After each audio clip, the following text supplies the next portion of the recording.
तुम्हारे ऊपर आरोप है कि तुमने नेताजी को चौक पर चांटा मारा है। जिसे हम लोग चौक कहते हैं वो शहीद भगत सिंह का स्मारक स्थल है। जज साहब, वो तो मैंने अपने समर्थकों को कानून हाथ में लेने से रोक लिया, वरना आज ये इस कटघरे में खड़े होने लायक नहीं रहता।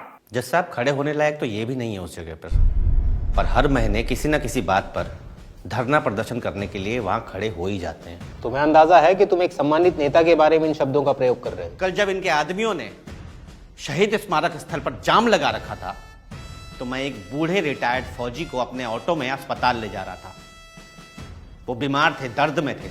मैंने इनके आदमियों से लाख गुजारिश करी जज साहब कि हमें अस्पताल जाने का रास्ता दे दें, पर ये नहीं माने। ऑटो में बैठे हुए वो फौजी भी यही सोच रहे थे कि क्या उन्होंने अपनी जवानी देश के लिए इसलिए निछावर कर दी कि आज अपने देश में उनको अस्पताल जाने तक का रास्ता भी नहीं है। मुझे कोई दिक्कत नहीं है जज साहब, ये हड़ताल करें, धरने करें, जो करना है वो करें, पर शहीदों के स्मारकों के सामने ना करें। सरदार भगत सिंह ने गोरी सरकार के कान खोलने के लिए असेंबली में धमाका किया था, पर इनके लाउडस्पीकर के शोर में आज हमारी जनता सिर्फ बहरी नहीं, अंधी भी हो गई है। इसीलिए उसे दिखाई नहीं दे रहा है कि आज़ादी के इतने साल बाद भी हम अपनी बुनियादी ज़रूरतों के लिए लड़ रहे हैं। यही कारण है कि आज ऐसी पार्टियां हमें ऐसे लालच देकर चुनाव जीतती हैं कि ये फ्री दे देंगे, वो फ्री दे देंगे। जज साहब, ये शिक्षा फ्री नहीं देते क्योंकि इन्हें पता है कि अगर एक गरीब का बच्चा शिक्षित हो गया तो वो इनसे सवाल पूछेगा। ये चिकित्सा फ्री नहीं देते क्योंकि ये हमें स्वस्थ रखना नहीं चाहते, क्योंकि स्वस्थ मस्तिष्क में स्वस्थ विचार आते हैं।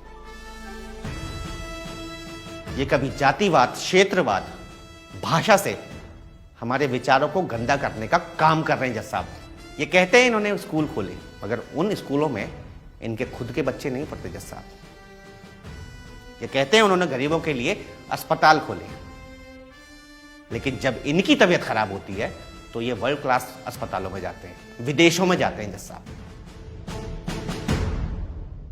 जज साहब, हमें एक और 15 अगस्त की जरूरत है जिसमें हमें आजादी चाहिए ऐसे नेताओं से जो देश हित की नहीं, सिर्फ अपने हित की सोचते हैं। जज साहब, मेरी बस इतनी गुजारिश है, मुझे जो सजा देनी है वो दीजिए, पर हमारे देश के शहीद स्मारकों पर ऐसे नेताओं और इनकी पार्टियों को कोई प्रदर्शन करने की अनुमति ना दें। इनकी राजनीति सिर्फ इनके अपने हित के लिए है, हमारे हित के लिए तो बिल्कुल नहीं है।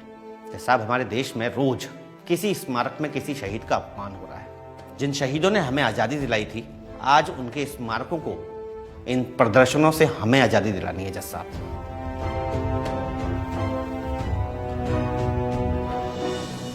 तुम्हारा नाम भी तो भगत सिंह है जज साहब, पढ़ा लिखा हूं, पर कभी आरक्षण के चलते और कभी रिश्वतखोरी की वजह से नौकरी नहीं लग पाई।